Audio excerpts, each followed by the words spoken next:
حدثنا عبد الله بن يوسف قال أخبرنا مالك عن هشام بن عروة عن أبيه عن عائشة أم المؤمنين رضي الله عنها أن الحارث بن هشام رضي الله عنه سأل رسول الله صلى الله عليه وسلم فقال: يا رسول الله، كيف يأتيك الوحي؟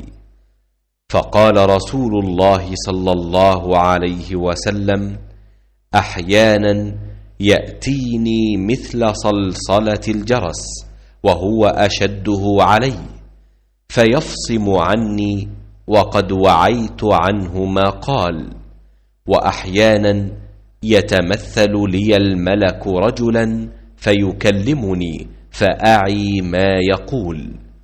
قالت عائشة رضي الله عنها: ولقد رأيته ينزل عليه الوحي في اليوم الشديد البرد فيفصم عنه وإن جبينه ليتفصد عرقا۔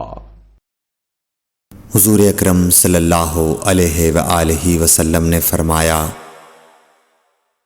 کہ وحی نازل ہوتے وقت کبھی مجھ کو گھنٹی کی سی آواز محسوس ہوتی ہے اور وحی کی یہ کیفیت مجھ پر بہت شاق گزرتی ہے۔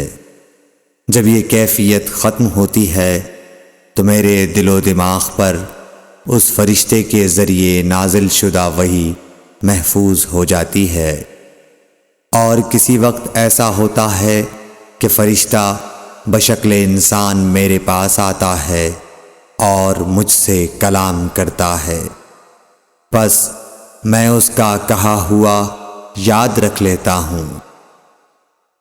صحیح بخاری حدیث نمبر 2۔